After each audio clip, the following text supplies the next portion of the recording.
if you don't wanna see me.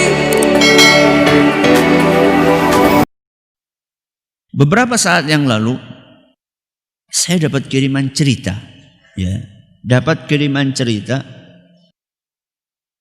dari seorang yang tersadar, dari orang yang tersadar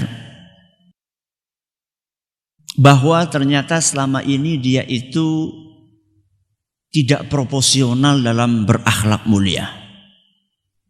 Selama ini dia bisa begitu sopan kepada orang yang tidak dia kenal, atau dengan teman-temannya di kantor atau di pekerjaan atau teman sepermainan.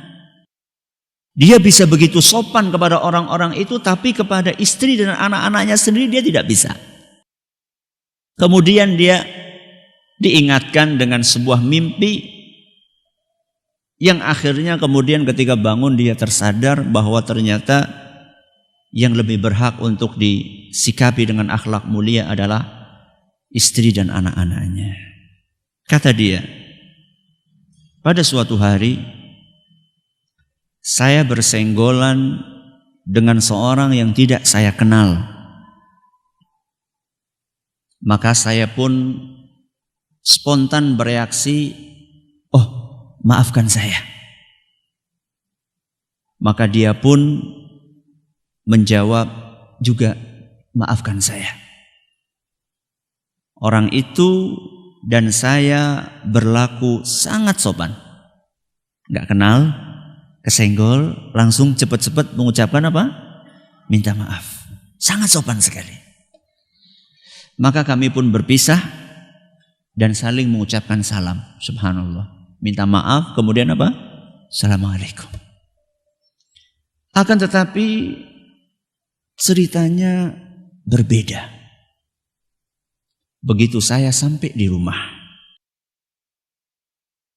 Pada hari itu juga ada salah satu kolega terbaik saya menelpon. Maka dengan bahasa yang sangat lembut dan santun, saya pun ngobrol dengan kolega saya untuk meraih simpati kolega saya tersebut.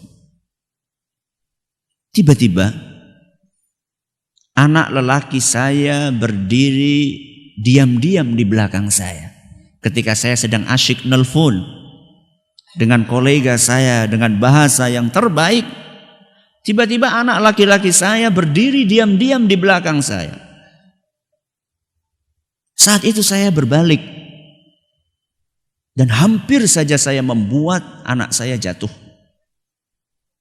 "Minggir, main sana, ganggu saja," teriak saya dengan marah.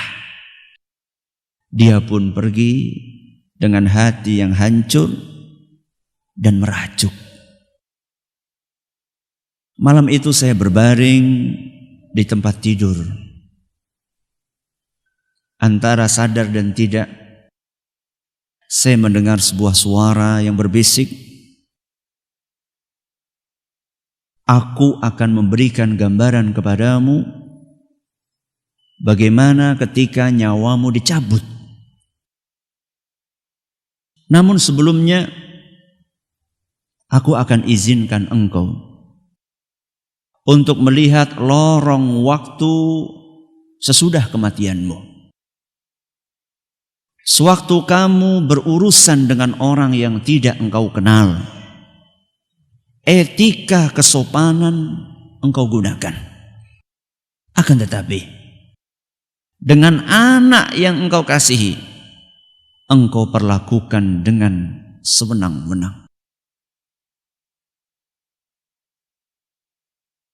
Akan kuberi lihat setelah kematianmu hari ini, bagaimana sikap atasanmu, kolegamu, sahabat dunia mayamu, dan juga engkau akan melihat bagaimana sikap anak dan istrimu ketika engkau tinggalkan." Aku pun melihat hari itu saat jenazahku masih diletakkan di ruang keluarga. Ternyata hanya satu orang, sahabat dunia mayaku yang datang. Selebihnya hanya mendoakan lewat grup. Bahkan ada yang sama sekali tidak komentar apapun atas kematianku. Lalu teman-temanku sekantor hampir semuanya datang. Mereka hanya sesaat melihat jenazahku. Kemudian mereka asyik foto-foto dan mengobrol. Bahkan ada yang masih sempat asyik untuk membicarakan aibku sambil tersenyum-senyum. Bos yang aku hormati hanya datang sebentar, melihat jenazahku dalam hitungan menit, kemudian dia langsung pergi lagi. Dan kolegaku yang selama ini aku telepon dengan bahasa yang sangat sopan, tidak ada satupun yang aku lihat datang. Aku melihat anak-anakku menangis di pangkuan istriku. Yang paling kecil berusaha menggapai-gapai jenazahku, meminta aku bangun. Namun istriku menghalaunya. Istriku pingsan berkali-kali. Aku tidak pernah melihat dia sekacau itu. Kemudian aku teringat betapa sering aku acuhkan panggilan istriku yang mengajakku untuk mengobrol.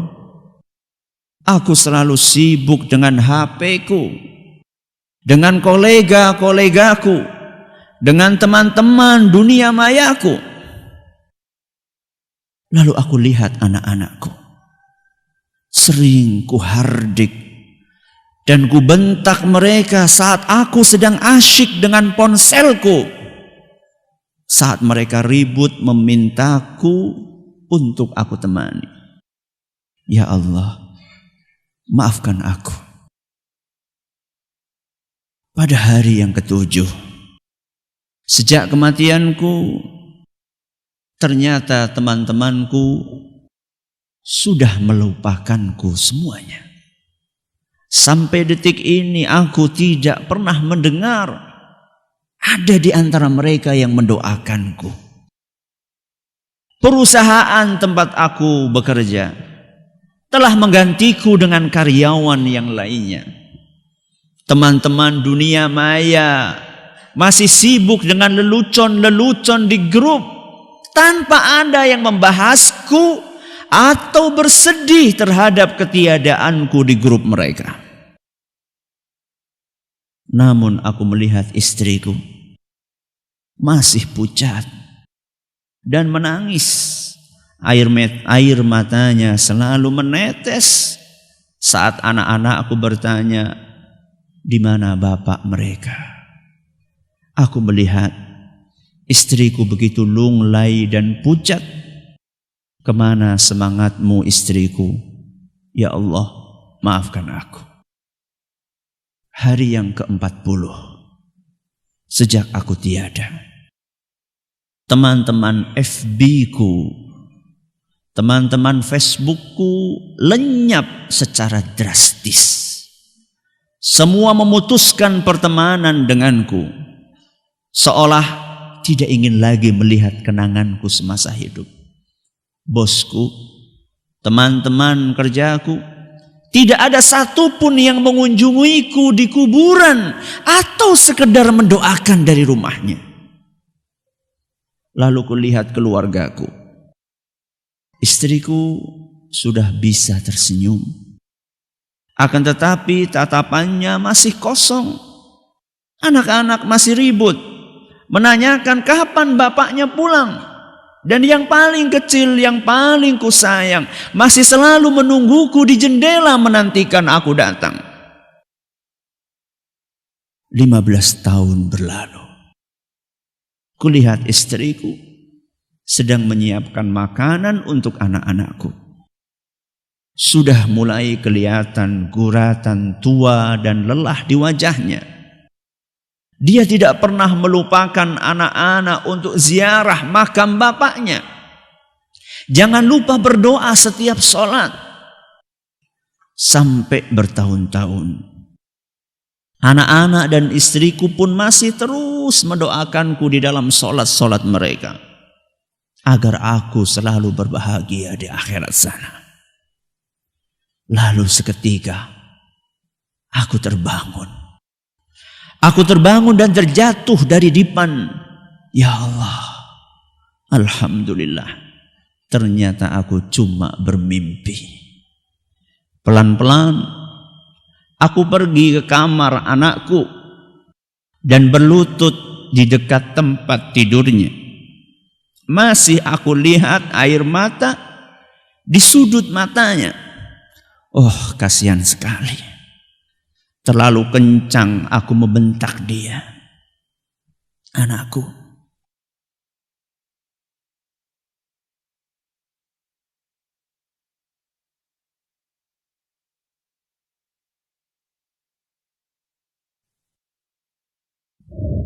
Bapak menyesal.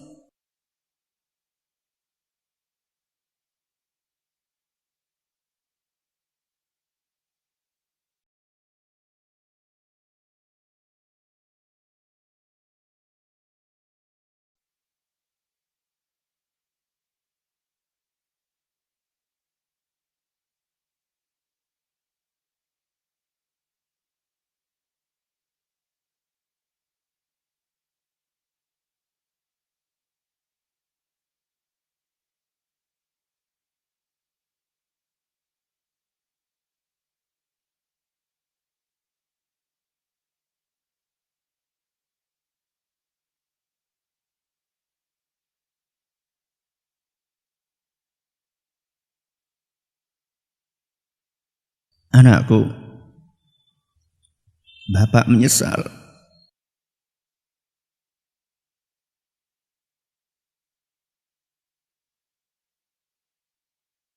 Karena telah berlaku kasar kepadamu.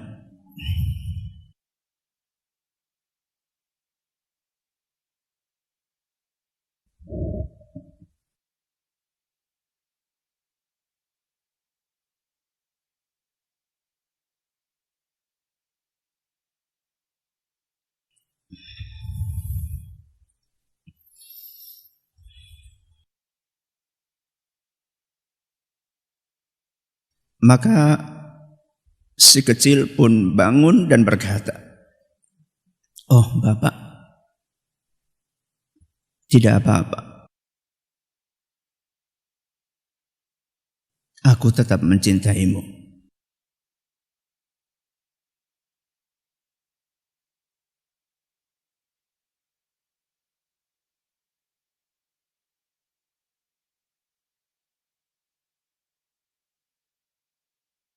Anakku, aku mencintaimu juga.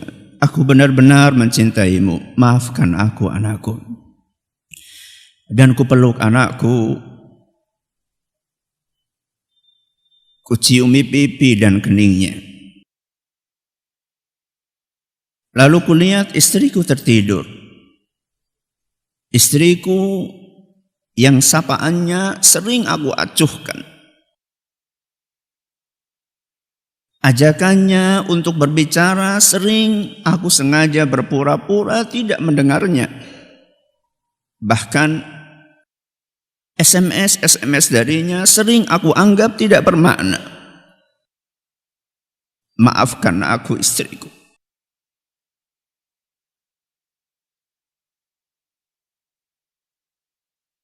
Apakah kita menyadari bahwa jika kita mati esok pagi, perusahaan di mana kita bekerja akan dengan mudah mencari pengganti kita dalam hitungan hari. Teman-teman akan melupakan kita sebagai cerita yang sudah berakhir. Bahkan beberapa masih menceritakan aib-aib yang tidak sengaja kita lakukan. Teman-teman dunia maya pun tidak akan pernah membahas lagi. Seolah kita tidak pernah mengisi hari-hari mereka. Lalu aku rebahkan diriku di samping istriku. HP-ku masih terus bergetar. Berpuluh-puluh notifikasi masuk menyapa aku. Menggelitik untuk aku buka. Akan tetapi tidak. Tidak. Aku matikan HP-ku. Aku pejamkan mata. Maaf. Bukan kalian yang akan membawaku ke surga. Bukan kalian yang akan menolongku dari api neraka. Akan tetapi, ini dia keluargaku. Keluarga yang kita tinggalkan, yang saat kita tinggalkan akan merasakan kehilangan selama sisa hidup mereka.